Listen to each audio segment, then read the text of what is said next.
I'm Liz Leighton, and I'm your service assistant today. And I want to welcome you all to Unity. Is there anybody who might be here for the first time? We welcome you, and we want you to know that wherever you are on your spiritual journey, you're always welcome here. So please stick around following the service, because we do have some snacks and coffee, and we would love to meet you and visit with you. Thank you for being here, and welcome back, everyone. Today, our minister, Reverend Frank, is going to be speaking on mystics of daily life, and our musical entertainment is Heart and Soul. Kathy, Deb, and Marcia, thank you so much for being here.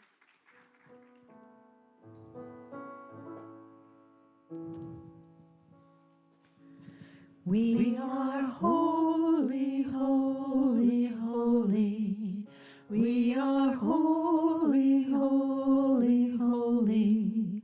We are holy, holy, holy. We are holy. You are holy, holy, holy. You are holy, holy, holy. You are holy, holy, holy. You are holy. I am holy, holy, holy. I am holy, holy, holy. I am holy, holy, holy. I am whole.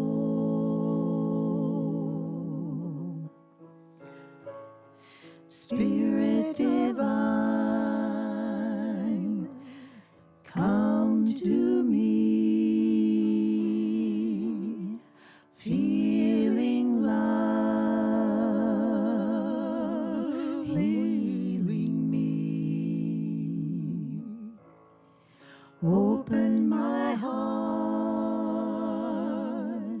allow me to see beauty and love lives in me. We are holy, holy, holy. We are holy, holy, holy. We are holy, holy, holy. We are whole.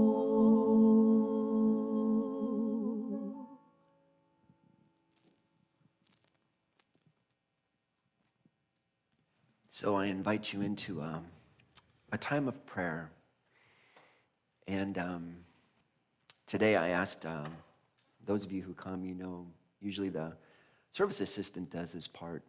Liz kindly allowed me to lead the prayer today because we have someone in our congregation who's on a journey. Our friend Karyl, Dean's wife, had a stroke event on Monday. Was moved to the hospice Friday afternoon.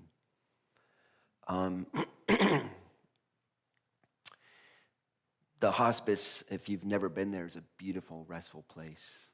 It's quiet. There's not all the beeping and noises that you hear in the ICU. And it seems to me Carrie's resting well. Visited by a lot of friends. I want to invite especially Debbie, Dean's sister, and Deanne. Where did you come from? Woodburn, Spring. Is that what? Oregon. We've come up from Oregon. Thanks for being here. So we're going to hold a special sort of blessing, if you will, for Dean and for Debbie and Deanne, and also for Kim and for her husband, Rick, Kepa, her son, Ani, get that name wrong, Ani, and all the grandchildren, and all the family. And a prayer for all of us here as our friend Carrie is on this amazing journey in her spirit right now, dealing with this situation, with being in hospice. We send her a prayer for her journey at this end-of-life moment for her. So if you will join me, first off, for this prayer for the family, for Carrie. Take a breath and allow that breath to sink deep into your heart. Indeed, sink into the temple of your soul. And with each deep breath, allow that very place in your heart, this temple, this ashram of your soul, to become a light. Imagine a candle there, that candle, that place that's always a light. This place of the eternalness of each of us, this place where we know that indeed we are eternal beings, eternal spiritual beings, the energy of the Christ that's showing up to express and experience this journey of the earth, of this life that is living in us and through us and as us. We acknowledge this very presence of God that is in our midst, in our hearts, in our souls, and we acknowledge this very presence that is in each of us, is in all of us. All of us. This living presence of God. This very energy, this with each breath of our life is the energy of Carrie as she's in this place of her transition time, of this stage of her life. And knowing that that very presence is alive in each of us is so fully alive in her. It's working its energy, its beautiful, sacred, vibrational, transitional energy in her expression, her experience of her life right now. She is being held fully in the presence of God. In all ways, the Spirit of God is working through her and as her. The very vibration of the divine is the vibration of this expression of her life as it is now. So we know she is being held wonderfully in the energy of God, in the love of God, in the compassion of the divine.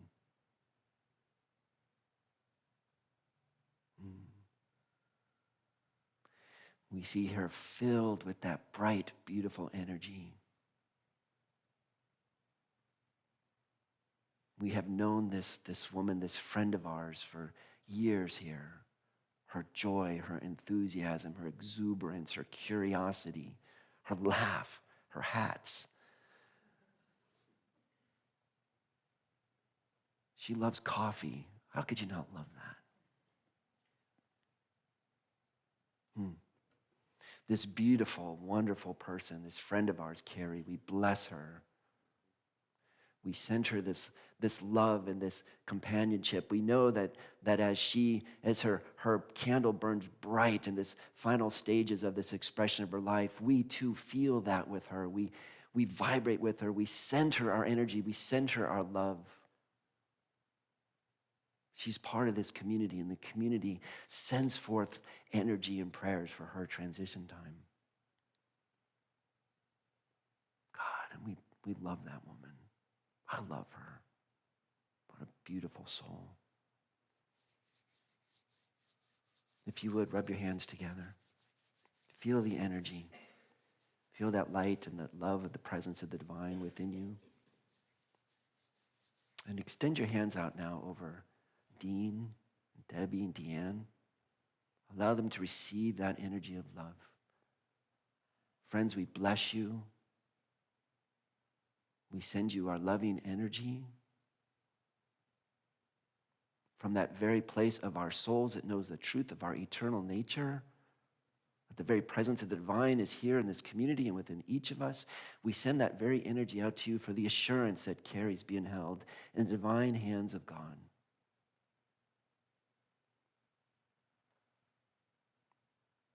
Carrie, Dean, and all your family, say this with me together. The light of God surrounds you. The love of God enfolds you. The power of God protects you. And the presence of God watches over you. Wherever you are, God is, and all is well. Yeah, and so it is. And staying in that place of consciousness, in prayer consciousness, take one more breath. And let your attention expand to all the other things we want to pray for today. Of course, for the people in LA and the people in places in the world that are suffering. And for what else and for whom else shall we pray? Please feel free to say their names or the situation out loud now.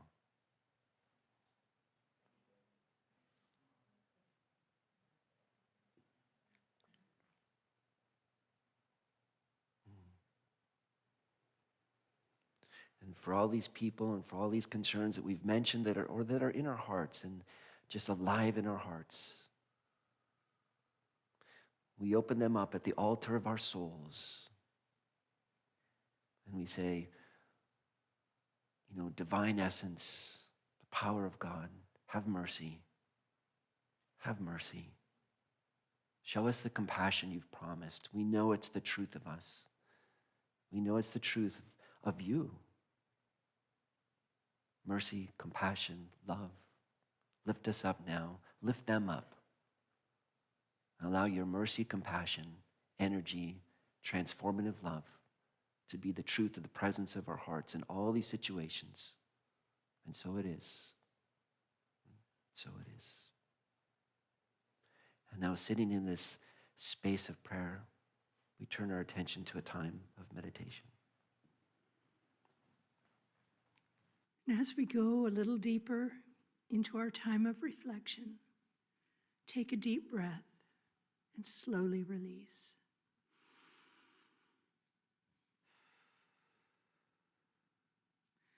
My outer life mirrors my inner peace and harmony. Hold that thought. My outer life mirrors my inner peace and harmony.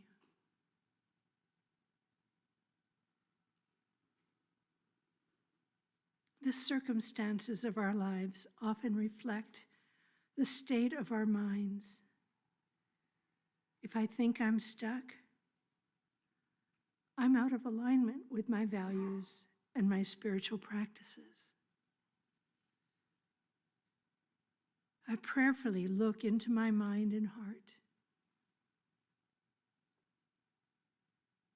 I compassionately see whether I've been living out of harmony with the truth principles.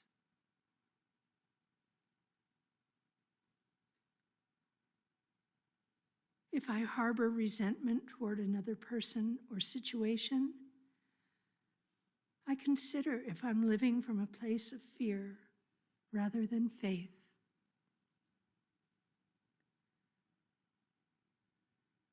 As I become aware of any discord in my heart, I'm empowered to transform it. I call on Spirit within to release discord with love. Divine love restores my life to its natural flow.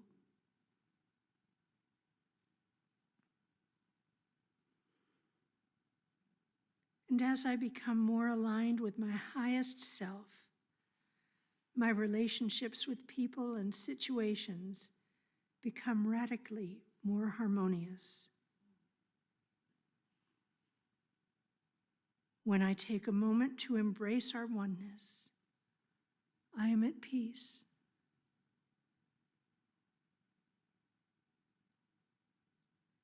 I'm at peace, and I live in a world of harmony, mercy, and love.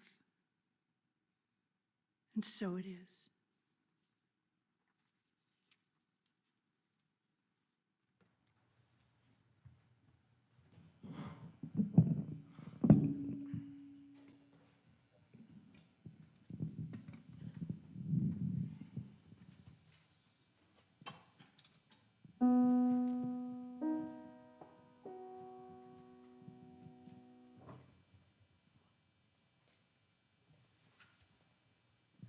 We shall be known by the company we keep, by the ones who circle round to tend these fives.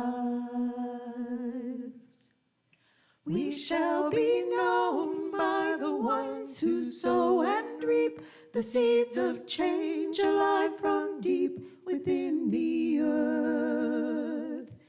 It is time now. It is time now that we thrive. It is time we lead ourselves into the well. It is time now, and what a time to be alive. In this great turning we shall learn to lead in love. In this great turning we shall learn to lead in love. We shall be known by the company we keep, by the ones who circle round to tend these fives. We shall be known by the ones who sow and reap the seeds of change alive from deep within the earth. It is time now. It is time now that we thrive. It is time we lead ourselves into the well. It is time now, and what a time to be alive. In this great turning we shall learn to lead in love. In this great turning we shall learn to lead in love.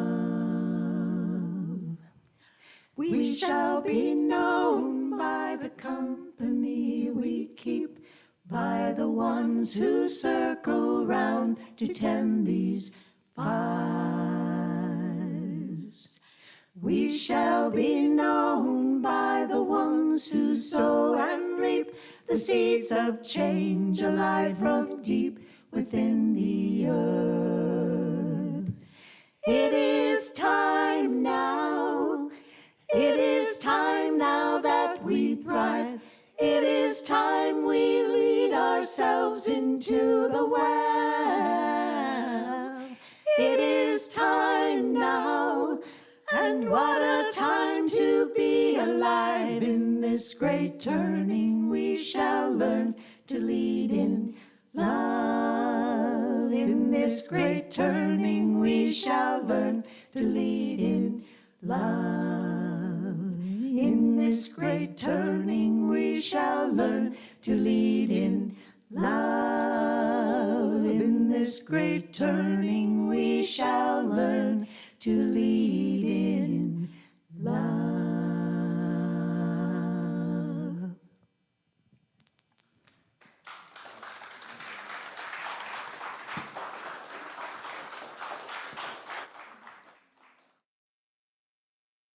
Turning. What a good time. We shall be known by the company we keep. I like being in company with y'all. Yeah, and Carrie, by the way, great company. Yeah, boy. So today, sometimes I like to tell you, where did they come up with that talk stuff? I don't know if you think that, but sometimes I like to tell you my references. Because I'm not usually coming up with a lot of new stuff. Usually what I try to do is pull from the unity tradition, pull from scripture, pull from various places. And what I love doing is kind of putting it together in a new way where you might be able to take a look at it. So today I'm going to bring forward some stuff from the Gospel of Luke, the Tao Te Ching, verse 61. A book that a unity minister friend of mine gave me that's called, If God is Love, Don't Be a Jerk. I want to talk a little bit today about a friend of mine named Ellen Kastner. Some of you might remember, and people know Ellen? Remember Ellen, yeah. Something she told me. But that's sort of my references for today. It starts with an interesting piece from the Gospel of Luke, and this is from the verse 18. It's a fascinating parable.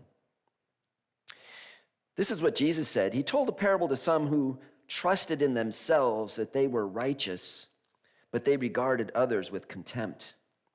So these two people, they went up to the temple to pray. One was a Pharisee, the other was a tax collector. The Pharisee, standing off by himself, was praying thus. And I can imagine this, the Pharisee walking in.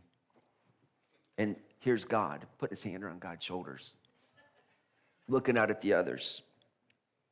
God, thank you. I'm not like those people, thieves, rogues, adulterers, or even like that tax collector over there.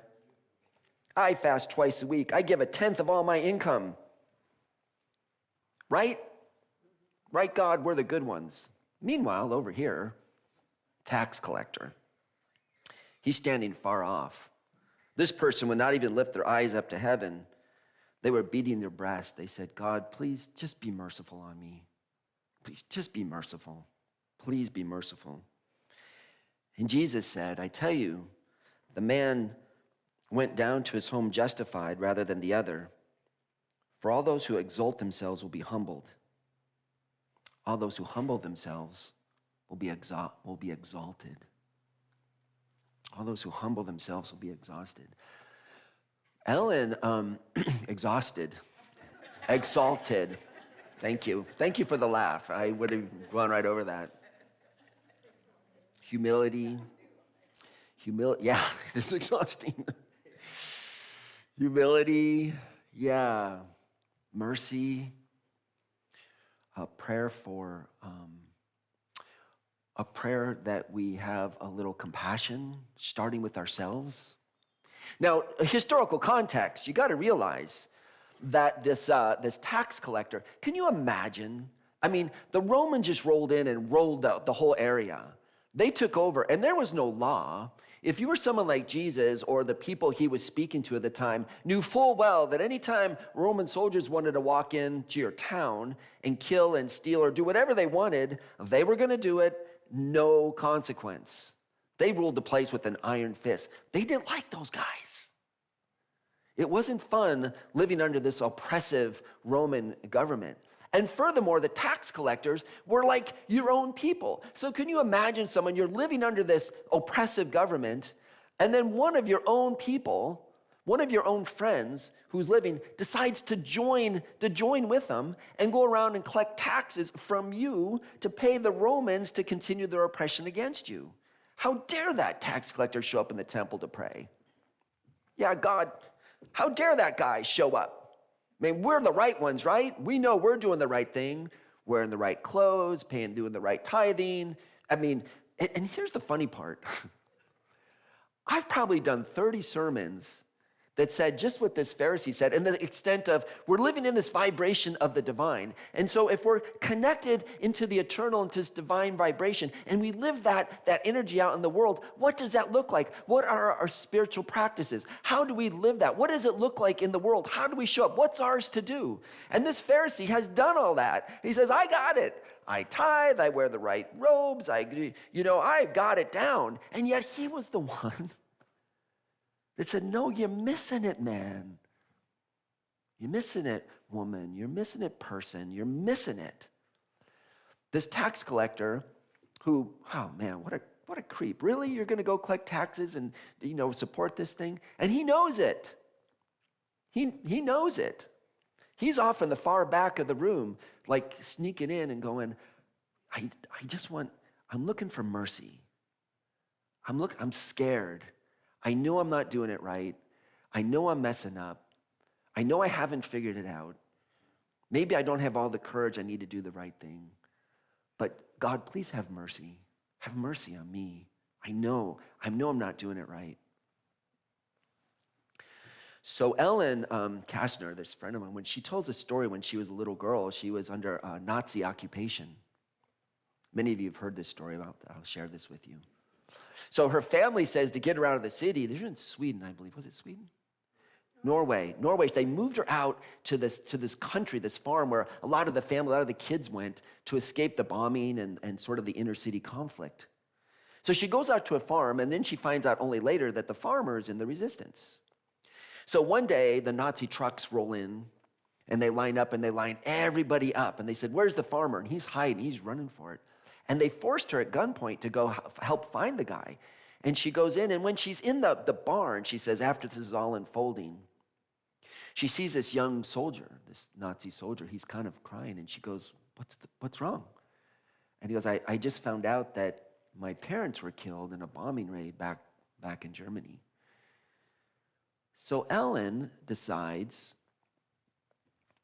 well, that only serves you right, God? Those people, they deserve to, Ellen decides to take a different posture.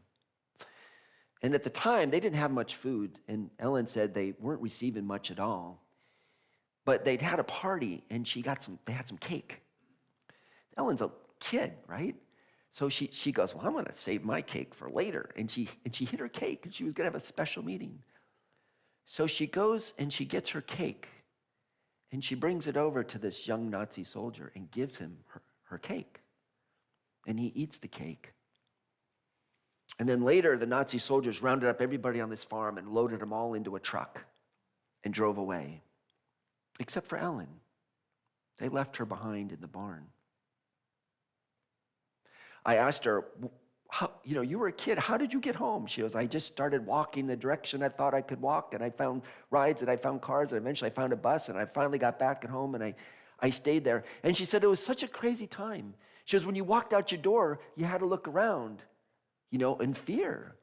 Because if they didn't like the way you were looking or doing something, people were shot. Terrible time, frightening time. And in the midst of all that, Ellen chose, when she met somebody, another human being in need, she chose mercy. She chose compassion. She chose, there's a big thing going on here with a lot of pieces. But in my current situation, what's facing me right now is this person who's suffering, and I choose mercy. I choose mercy. I choose compassion. I choose love. We getting some bumper stickers on that? Are they coming? We have t-shirts like that. Despite all that was happening, she did not desire right, God, that person deserved it. This is what they get. She sat over here like the tax collector, and she said, maybe I don't know the whole thing. All I know is I'd rather have mercy in my life than that. I'd rather have compassion. I'd rather have love. There's a piece Jesus told in the Sermon on the Mount or Sermon on the Plain, depending which gospel you read, but it was a good sermon. And part of it's called the Beatitudes, and said, blessed are those who show mercy. They shall be shown mercy. Mercy begets mercy. Compassion begets compassion. Love begets love. The kindness begets kindness. It's this circle of goodness that gets into the flow of goodness. And if you see that same phrase, oftentimes I've shared with you Neil Douglas Klotz's work where he went back and said, well, what would that have sounded like in Aramaic? So that we can have an understanding, the tuboyuns, we've shared these many times, how blessed you are. Not so much how blessed you are, how ready you are. And there's a word, nehun, in that statement when you read it in Aramaic, and it means birthing. Blessed are those who birth compassion. It's then birthed in the world around them. Blessed are those who birth mercy. And it's birthed all around them. I have to say, there was an interesting thing that happened in the public discourse. You might have seen it. I didn't myself watch much of the inauguration and a lot of that was going on Monday. I was here. By the way, insert note, for all of us who meet here Mondays for the spiritual conversation that Karyl was such a part of, let's meet here. And if we want, let's carpool over to hospice and pray with Karyl. Would that be okay? Reminded, little note. But we meet here on Mondays, and we talk about these different things. And I remember we come up and we were looking at the different pieces, and we were talking about the inauguration. What did you watch? What did you take in? What's the way always? And it doesn't matter whether it's this presidency or the last or the one before or the one that's come after this. It's all the question of how do we be engaged? What's the place to be engaged? Think of Ellen. Here's a way to be engaged. To be the ones that show mercy. There was a piece, I went in, I didn't watch the inauguration, but I went back and I watched the prayers because there was a whole prayer event. And the way I listen to myself pray and the way I wonder about praying, the way I wonder about how I show up with the divine in this oneness, in this unitive consciousnly that I allow the divine to be in me, as me, work through me. Constantly, my goal, what I want to do, how I try to evolve and how I'm trying to pray is in a place of oneness and not separateness, not even separateness from God, but oneness, wholeness, integration, connectedness. Not even connectedness. Connectedness implies two things connected. And it gets a little wild to talk about, but on the spiritual side, we show up in this oneness, and then we show up as these individualized expressions of that one, and then we think the individual expressions of the one are individuals that don't connect, but we are. And it's kind of hard to talk about. And I listen to the prayers and I go, are you praying for oneness, wholeness? I told you that my goal for the year 2025, at least for me, and the way I want to present material, sort of a theme for the year is harmony. Are you praying to invite us into harmony of connection? Or are you saying, now our team is here and you guys are wrong. Yeah, we won and you lost. Yeah, but we're right. I know. No, we're right and you're wrong. Yeah. No. And then we play the right and wrong game, which gets us nowhere in unitive consciousness. And it's not to say fair game to talk about things and how we emerge and evolve forward in this way that brings wholeness to our communities and to our lives and to the planet Earth. Fair game, talk about it. We should. I do. But can we talk about it from this place of maybe I don't know everything, but I do know that I'm looking for mercy. I do know that I want to be better. I do know that I humbly show up and say, I'm the servant of the divine, and I'm going to show up and be the best I can. Show me, God. Show me the way. Show me what's next. Show me how do I evolve. Open up my heart. Let me see something new, how I can show up in righteousness and justice and mercy and compassion and love. Or, yeah, I know. Don't we, God? We know what's going on. Thank God, because we're right. It gets so tiresome. And the thing is, if anybody's going, I know people like that, look at those 3 fingers coming right back at you. I'm not talking about them. I'm talking about me. And if the shoe fits, try it on. Because I know I do it. There was an interesting thing where there was an Episcopalian bishop. You might have seen this little piece. If you haven't, you can watch it. Her name was Miriam Buddy. And she did at the National Cathedral. Have you been to the National Cathedral? Anybody? Oh, God, if you ever get to D.C., please treat yourself and go to the cathedral. Go for a Sunday service. Oh, my God, it's beautiful. It's such a beautiful expression of the United States of America, and it's a gorgeous place. So Bishop Buddy went in, and she said, it's a 15-minute speech, you can watch it, but there was one little piece where she asked the incoming administration, she said, have mercy. Have mercy. But people are scared. People are worried about what's going to happen to them. Have mercy, please. Have mercy. She got a response back. You probably know what it is. What a boring service. This woman doesn't know what she's talking about. How dare she?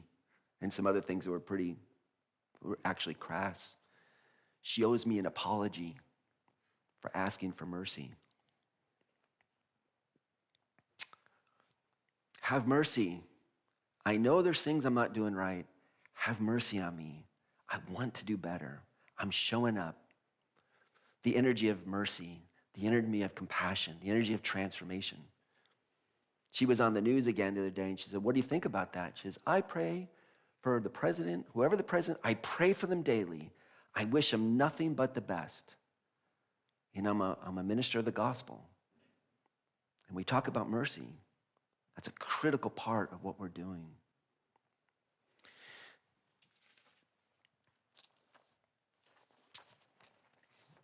From the Tao, part 67.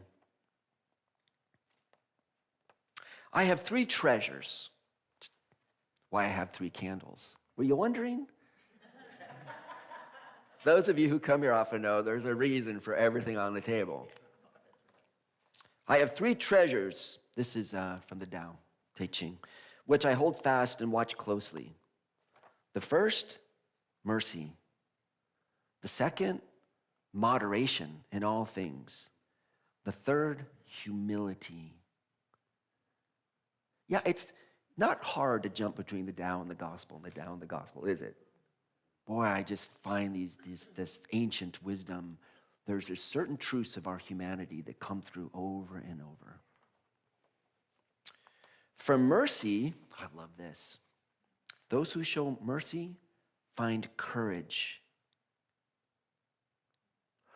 It's interesting when people look at levels of consciousness, this comes from Power versus Force, but it's an interesting thing as we rise in levels of consciousness. One model that I have that I love is that as we go through, and the highest levels are peace and joy and love. And it's really interesting. These are high vibrations in consciousness. These places, when we can live in the state of consciousness of joy and peace and love, these are very transcendent. These pull us forward into new realms and new ways of observing and expressing and knowing the experience of our world, of our life, is in these energies. But sometimes we live in energies of fear and anger and scarcity. And in this model, it said, what is the way we move? What is the threshold? What is the threshold we finally cross into consciousness so we can reach these higher planes? And what David Hawkins says, who writes his book, Power versus Force, he says he's mapped this out. And what he says is courage. What finally gets us to the new layers is courage. Be willing to stick out and to try to move forward in new ways and expanding ourselves. This person who asked for merge, he showed up. He knew all these people weren't going to want him in the temple. It's like, you tax collector, what? But he's going to show up. Courage. Please, mercy, courage to show up and ask for what we need in our transformation. And where does courage come from? Mercy. This is the Tao. Mercy leads to courage. Ponder that one. When we live in moderation, what comes out of that is generosity. Moderation leads to generosity. Not exuberant wealth. Once I have it all, then I'll be generous. Once I live with, I know there's enough for me, and I'm satisfied in this beautiful expression of life I have, that leads to generosity. And from humility comes leadership. Want to be a good leader? Have mercy on me. I know that I don't know what I don't know, and I know even some of the things I think I know. I'm talking really now. Even some of the things I think I know, I'm not right about. But what I can do, how do I know? How can I lean back into something that's certainty? I can keep going back and try my best to understand what the divine has given us. This is a good start. That's a Bible, by the way. I also like the Tao. Or maybe it's the Bhagavad Gita, the Sutras of the Buddha. There's plenty of literature out there. There's plenty of ancient wisdom to help us. So in humility, we lean into this. Now, if one were bold but had no mercy, if one were broad but were not in moderation, if one went ahead without humility, that one would not last. Love vanquishes all attackers. It is impregnable in its defense. When heaven wants to protect somebody, does it send an army? No. It protects them with love. So if you would, just close your eyes for 1 minute and let's end in a bit of a prayer with this. And we'll use this, maybe a sense of a beatitude that comes from the Tao Te Ching, and let this sit with you and let it see how it can transform us in this place of wholeness, in this place of harmony, in this place where we want to do the right thing, but we don't want to cross over and not be humble, but we also want to sit in the right place. We want to find that beautiful balance between we can show up as the presence of the divine in humility and also in strength. How blessed are the merciful. How blessed are the merciful. You will find your courage. How blessed are you when you live a life of moderation, a life of frugality, even a life of simplicity. How blessed are you. You will find the depths of your generosity. And how blessed are you when you live lives having mercy on yourself and feeling your own humility, your own sense of knowing what you don't know, and yet being honest with this, who you are as a human being, and this journey of unknowingness and this messiness and this stuff we call life. How blessed are you in your humbleness. You will become a leader of all, and you will support others in your leadership. How blessed are you? How blessed are we? So it is. So it is. I do have a few, thank you, Helga. I do have a few announcements today. With the news I shared about you, many hadn't known about Karyl, I suppose. We thought it might be nice to have a couple chaplains today. So if you just want to hold that energy in your heart, and Diane will be a chaplain back in my office, use the office, and then Malin is going to be over here in the Love Spoken Here room. So we have two chaplains. And Helga is available as well. Helga's here as well. And we can, maybe find Janae's office or something if we need, or the room over here if we need extra room. So please take an opportunity for a private, personal prayer if you'd like. Yeah. And be sure if you haven't met Dean's family to come by and say hi to Debbie and Deanne afterwards, yeah. Okay. By the way, we're going to have, where's my flyer? We have some flyers coming out, and they'll be on the front table. And once again, it's a season of nonviolence. It's 30 days. It starts at Martin Luther King's, I think it's King's birthday to Gandhi's birthday. Then it's those 30 days, and I should know that by heart because it starts on my birthday. It used to be 64 days. Is it 64? It starts today, I Oh, think. It okay. starts today, I think, the last Sunday Okay. in January, and goes through like April 4th. I always liked it to start on my birthday, though. I thought that was cool. You can start early. Oh, here it is. Well, no. January 30th to April 4th. Okay. Yeah, okay. That is my birthday. My birthday starts So the we haven't season of missed it. nonviolence. Janae spent a lot of, I so appreciate that she put this together for us. So it's a small prayer for each day for the season of nonviolence, and so it can be part of a contemplative practice for you for the next, many days. So highly recommended. And LM, have we said enough about the February 15th? Oh, yeah, everyone knows. Do you want to say it one more time? This is the Valentine, it's a Valentine's, you say it.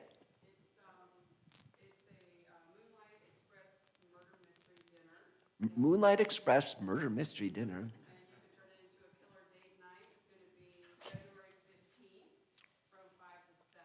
I still do have a couple of characters open if you want to volunteer to be one of the main characters. Yeah. It's $20 a ticket, and it includes dinner, dessert, and a raffle. Dinner, dessert, raffle, and you get to find out who did it. And there's still some actors left, you might have been the one who did. So come find out. If you don't know LM, everyone knows LM. She's right back here, and you can talk to LM about getting the tickets. Board meeting today. Did you guys know that? Okay. And it's the final. We have done so well on these, you guys. And this is our pledge card box. Everybody received one, should have received one in the mail. If you haven't, that would be strange. That means we don't have your address, which I'm surprised. So let me know if you've never seen one of these before. But we're starting to put together the budget, and this really helps because it's just a pledge. It says, here's my intention for the year as far as giving. It's interesting. I wanted to do the whole month talking about giving and prosperity. What's interesting is then life comes up, and we want to talk about what's alive for us. But living in that energy, as the Tao said, in that energy, it's like when we sit there, we know we have everything we need. It's a life of moderation. I don't have to be, so like hungry for all the stuff on the material plane, that I can see that the spirit, I'm alive in the material plane in all fullness, and all that I need is being provided, and I can be generous from that place of energy. So after service, I'll leave our little box up. There's some pledge cards if you haven't gotten it. This is probably the last week, but of course, if you don't put it in the box this week, we can mail it in, because starting first of next week, we're going to do our budget. By the way, next week, as you might not remember, but it's potluck. It's the first Sunday of the month. And so there's a sign-up sheet on the foyer. So again, it's always kind of funny. It just say if you're going to bring salad or dessert or main dish or something. So we get a good variety of all sorts of things. And finally, talking about ideas of showing up in mercy. Sonia, where'd Sonia go? Oh, she's right here. And I think it's fun because, come on up, sometimes we look at the big picture like, what can I do to respond to big picture issues? And sometimes what we do is we choose what's her name? Ellen did. Who's right in front of us? Who's the one person we can help? And Sonia has something to share on that regard. A year ago, I shared about a woman named Miriam and her family who were in Gaza. She was pregnant, and some of us helped raise money to help them get to the border and get out of there. And the day she was supposed to get out, she went into labor. And so she didn't get to leave Gaza with her husband and her 2-year-old, and she did have her baby. And they've lived on the beach in the tent. They've lived in a cement building where they were afraid to move to the cement building because those were especially being targeted for bombs. They're still alive today. And now with the ceasefire, that's not totally ceased. But she said that we spent everything we had on clothes, blankets, mattresses, foods, tents, kitchenware, and household items, paying 10 times their normal price. And now they're telling us to go back. They have to go north. They're supposed to leave the lower part where the aid is coming in and where they've been living, and they have to go back to the destruction up north. And they're not allowed to take anything with them, nothing that they've gathered. They're supposed to rebuild their lives from nothing. So I was awake in the middle of the night and praying for them, and I saw a star outside my window. And I thought this is the same stars that shine over them. And I told her I would bring a picture of her to my church to share, that we would all be holding them in our hearts and our prayers. And that gives them a lot of courage and hope that they can survive, because there's people all over the world praying for them. If you want to learn any more about what you can do, I'll just be sitting over there after church. Thanks so much.